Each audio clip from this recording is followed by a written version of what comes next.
abayobozi b'igihugu cya Kigali, abayobozi b'ikigo cy'igihugu gishinzwe uburezi bw'ibanze rero bajya ku bantu bose bari hano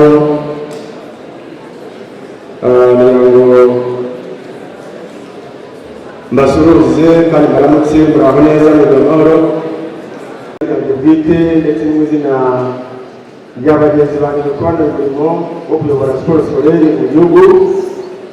Ubwandu babwire yuko twishimiye cyane kandi twabahaye agaciro gakomeye. Nyakubahwa Minisita, kuva federasiyo ya siporo sikorere ibaho mu gihugu ngira ngo bari baributse neza mwaka w'2009 nibwo federasiyo yabayeho.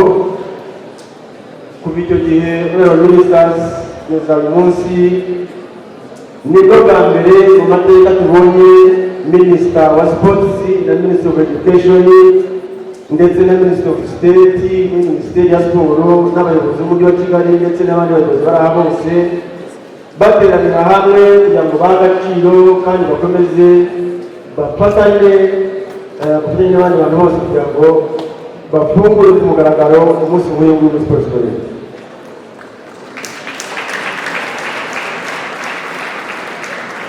Ayo mashyi ntabwo ahagije, bajya mu masabire yose baba amashyi menshi.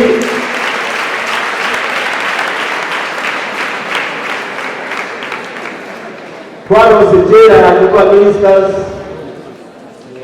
kuzafungura umwaka w'imikino mu mashuri turi kumwe na Ministers babiri wa siporo ndetse n'uburezi ndetse n'abandi bayobozi batandukanye, aho twasabaga yuko bakwitarikira n'abanyeshuri mu rwego rwo guha agaciro siporo mu mashuri. None uyu munsi turabibonye muregereye rwose abanyeshuri bari hano n'abayobozi bagenzi banjye twongereye na Minisitiri w'Uburezi amashyi menshi.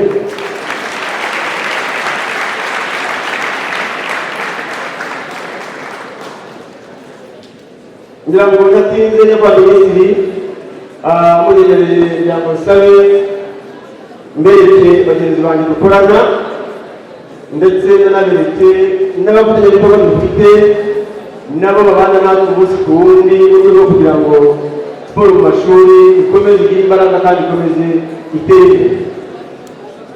Ndaza gusaba abayobozi dukorana muri siporo sikorere bahagurukira icyarimwe aho bari, bamwe bari inyuma abandi bari imbere kugira ngo abari inyuma bagano abandi bagavuga bajya kugira ngo mubere.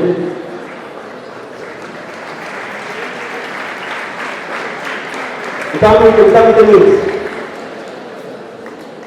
Ministers hamwe butinde ngira ngo bakurikire abafatanyabikorwa bakomeye kandi mukaba mwaje kugira ngo mutere ingabo mu bitugu. Nibwira yuko aho nyakubahwa Minisitiri wa Siporo ari ndetse na nyakubahwa Minisitiri w'Uburezi ari, nibwira ko umusaruro muri siporo sikorere ugiye kwiyongera ndetse kwikuba, kuko imbaraga mbona noneho byafashe ni ibintu bishimishije buri munyarwanda wese kandi bishimishije buri munyeshuri ndetse bishimishije na siporo sikorere. Bajya mu bashimira nyakubahwa Minisita, bajya kwa muri hano wese urwego nk'uru nguru aho abanyeshuri bahuye bagakina na Ministers ni remarque modèle kandi uno munsi ukomeye tuzabirwa amateka kugira ngo rwose n'ubundi indi minsi yose tuzabakenera tubatumira. Nizeye nashyikirizwa ko muzabana natwe kuko urukundo mukunda siporo sikorere twarubonye kandi barushimishije. Mukomeze rero kugira amahoro kandi ndabashimiye mu izina ryanjye bwite no mu izina rya Federasiyo ya Siporo Sikorere. Murakoze cyane.